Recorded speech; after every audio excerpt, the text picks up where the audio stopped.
മാന്യ സദസ്സിന് എൻ്റെ വിനീതമായ നമസ്കാരം. എൻ്റെ പേര് ടിജോ വർഗീസ് ലിജോ. ഞാൻ ഇന്ന് ചൊല്ലാൻ പോകുന്നത് ഇഞ്ചക്കാടൻ ബാലേന്ദ്രൻ സാറിൻ്റെ പരിസ്ഥിതിയെക്കുറിച്ചുള്ള ഒരു കവിതയുടെ ഏതാനും വരികളാണ്. ഇനി വരുന്നൊരു തലമുറയ്ക്ക് ഇവിടെ വാസം സാധ്യമോ?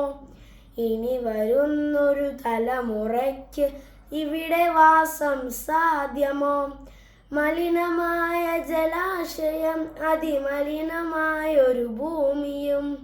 മലിനമായ ജലാശയം, അതിമലിനമായൊരു ഭൂമിയും. ഇനി വരുന്നൊരു തലമുറയ്ക്ക് ഇവിടെ വാസം സാധ്യമോ?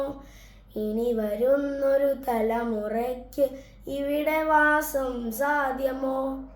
തണലു കിട്ടാൻ തപസ്സിലാണിന്നിവിടെയെല്ലാം മലകളും. ദാഹനീരിനു നാവു നീട്ടി വരണ്ട പുഴകൾ സർവവും. കാറ്റ് പോലും വീർപ്പടക്കി കാത്തു നിൽക്കും നാളുകൾ. ഇവിടെ എന്നൻ പിറവി എന്ന വിത്തുകൾ തൻ മന്ത്രണം. ഇവിടെ എന്നൻ പിറവി എന്ന വിത്തുകൾ തൻ മന്ത്രണം. ഇനി വരുന്നൊരു തലമുറയ്ക്ക് ഇവിടെ വാസം സാധ്യമോ?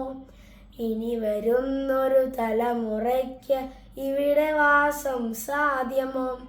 മലിനമായ ജലാശയം, അതിമലിനമായൊരു ഭൂമിയും. മലിനമായ ജലാശയം, അതിമലിനമായൊരു ഭൂമിയും. ഇനി വരുന്നൊരു തലമുറയ്ക്ക് ഇവിടെ വാസം സാധ്യമോ?